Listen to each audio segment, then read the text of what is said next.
mencampuri urusan, cuma yang menjadi urusan saya adalah ketika ketua PLT yang kami akui adalah PLT, karena tadi saya tidak mengikuti proses musyawarahnya, jadi saya belum dapat laporan apakah sudah terpilih atau belum secara definitif. Yang jadi pertanyaan saya adalah apakah tadi sudah disepakati bahwa kondisi kehadiran rekan-rekan juang semua sini sudah mewakili semua? Sudah disepakati apa belum tadi? Sudah. Karena ADART kita mengatur bahwa pengesahan pemilihan ketua ataupun KSP itu harus dihadiri minimal 2/3 dari anggota yang terdaftar. Tapi kalau kondisinya tidak memungkinkan 2/3, kehadiran rekan-rekan ini bisa menjadi suara yang bulat dan sah apabila ini disepakati pada sore ini. Itu nanti tertuang dalam berita acara pemilihan ketua definitif yang akan dilaporkan ke DPC. Karena begini, karena kalau ADART ini kan ada urusannya dengan hukum. Jadi kalau kita tidak sah, dalam arti tidak sepakat, tidak mufakat, maka ini akan bisa jadi masalah apabila ada rekan-rekan selain dari Pak Surbakti yang ingin mencalonkan sebagai ketua. Tetapi kalau aklamasi tadi dilakukan dan mufakat bahwa ini adalah mewakili suara rekan-rekan yang lain yang tidak hadir pada saat ini, itu tidak jadi masalah.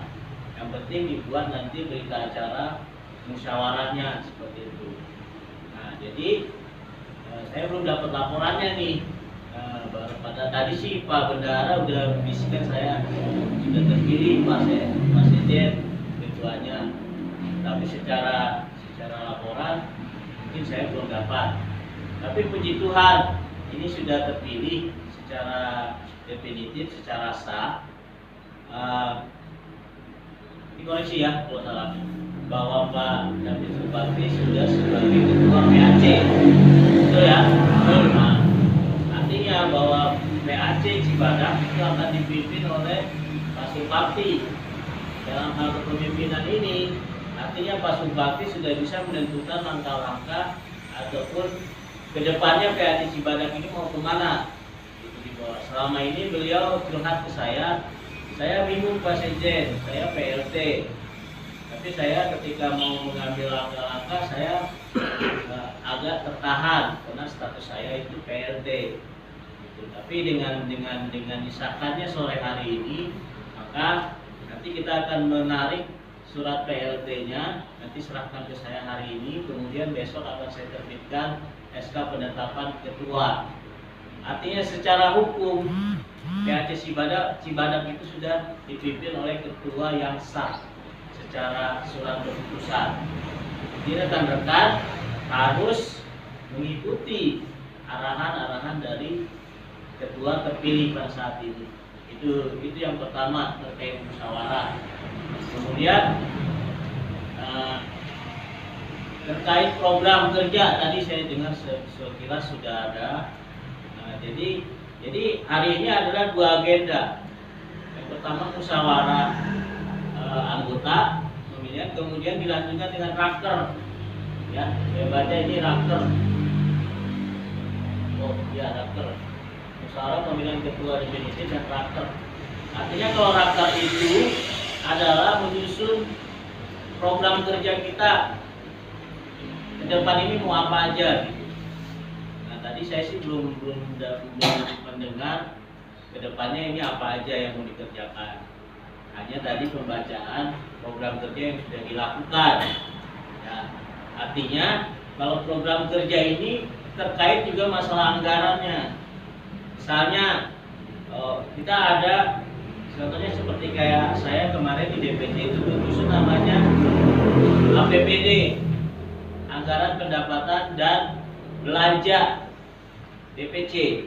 Jadi dari mana pemasukan kita? Yang pertama dari iuran. Nah, iuran ini disepakati mau berapa?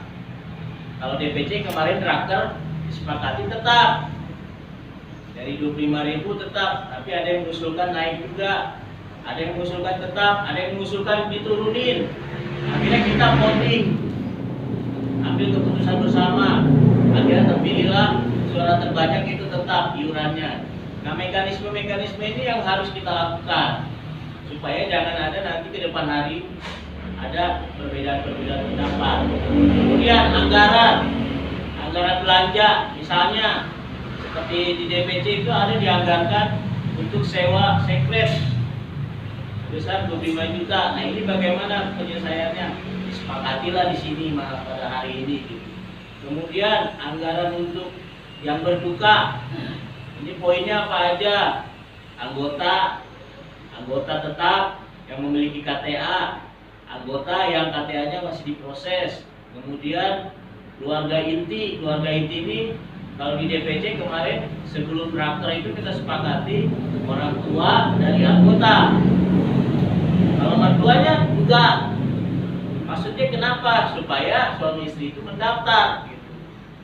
Nanti kalau misalnya kita sepakati mertuanya masuk nih, dapat anggaran nih, kalau misalnya Satwa Bihata meninggal mertuanya dapat juga anggaran, sementara istrinya nggak ikut. Nah ini kan akhirnya atau suaminya nggak ikut, istrinya ikut, meninggal orang tua suaminya, tetap juga dapat. Nah, tapi kemarin kita sepakati jadinya pembagian anggaran itu berbeda. Jadinya tadi mertua jadi ikut, tapi jumlahnya jadi berbeda. Nah, poin-poin ini yang harus disepakati hari ini supaya ke depannya itu kita itu bekerja berdasarkan itu. Termasuk yang sakit, termasuk misalnya masyarakat warga Batak yang bukan anggota, itu bagaimana kita menyikapinya, bagaimana anggaran kita ke situ, itu harus dibahas seperti itu. Nah, jadi anggaran setahun itu sudah tertera nanti, seperti di DPC itu anggaran kita itu sampai tahun 2023 itu belanja kita itu sampai 47 juta. Artinya kita perkirakan kalau orang Batak yang meninggal tahun kemarin kita ada 12 orang. Ya udah kita anggarkan sama dulu 12 orang. Bukan kita mau mendoakan 2023 12 orang kan dia meninggal, enggak. Tapi dia hanya sebatas badan anggarannya gitu. Jadi kita mencapai ke situ ya. Kalau syukur puji Tuhan sehat-sehat panjang umur semua, berarti anggaran ini enggak keluar. Itu bisa jadi buat tabungan kita seperti itu. Nah, terus yang perlu disepakati juga dalam raker ini juga harus ditentukan poin-poin yang penting, misalnya anggota nih, misalnya yang masih belum berumah tangga itu kan pasti akan beda perlakuannya. Artinya dalam arti bagaimana kondisi dia di kosannya, kontrakannya, itu perlu Satgas Korlap juga diarahkan untuk memantau. Seperti itu salah satunya gitu ya. Artinya jangan sampai nanti anggota kita itu di luar sana ada yang tidak berjalan dengan ADART kita. Nah, contoh-contoh itulah yang mungkin yang harus kita bahas di sini. Tapi poin paling penting, setiap keputusan itu memang sudah mewakili semuanya. Seperti itu Pak Sekap. Jadi kalau misalnya nanti pada saat sudah diputuskan nih, tiba-tiba ada pertanyaan di luar, itu nggak usah perlu ditanggapi. Apalagi kalau yang menanggapi itu tidak hadir. Ya, ini harus kuat, yang hadir di sini harus solid bahwa ini sudah satu keputusan. Jadi kita KSP jangan pusing mikirin statement-statement ataupun pendapat-pendapat yang miring lah. Oh kok ini jadi begini, oh ini kok jadi begini. Nah, itu nggak usah, jawab saja bahwa ini sudah disepakati di raker. Dan nanti itu harus disosialisasikan semuanya gitu Pak Sekjen. Nah itu saja sih kalau dari saya untuk mengamati ini.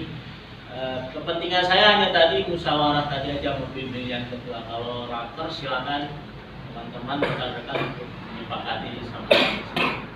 Nah terkait tadi program yang disinggung sama Pak Sekjen, ada Natal, ya, Natal DPC. Karena memang 2 tahun ini kita coba mengajukan Natal. Dari tahun pertama kita terbentuk, tahun kedua memang terbentuk ke masalah COVID, ya COVID, perizinan, kemudian kita dibatasi harus 100 orang yang hadir. Nah akhirnya kita keputusan tahun kemarin itu kita nggak akan mengadakan Natal dulu. Kan nggak mungkin dong kita membatasi 100 orang. Seperti kayak pelantikan dulu, itu dibatasi hanya 300 orang. Sementara yang datang, yang antusias hadir banyak. Kita akhirnya nggak bisa membatasi mereka, nggak boleh masuk udah 300 orang. Pengalaman itulah yang membuat kita kemarin itu nggak jadi membuat Natal, karena memang dari Satgas Covid hanya dibatasi untuk perayaan Natal itu hanya 100 orang. Sementara kita ada 3 PAC, kemudian ada DPC, mungkin lebih dari 100. Nah, tahun ini lebih longgar. Jadi akhirnya kita sepakati, kita coba tahun ini untuk membuat Natal perdana kita. Puji Tuhan, HKBP sudah memberikan izin tempat pemakaian gereja. Saya sudah masukkan ke sekretaris HKBP dan kita sepakat dengan pimpinan PAC APIM kemarin tanggal 23 September. KSB PAC Cibadak juga hadir lengkap bersama wakil, bersama hankamnya, korlapnya, dan ini sepakat Cibadak dan PAC yang lain ikut dalam perayaan Natal ini. Nah, untuk masalah biayanya bagaimana? Oh, kalau tanggalnya tanggal 4, jadi di awal.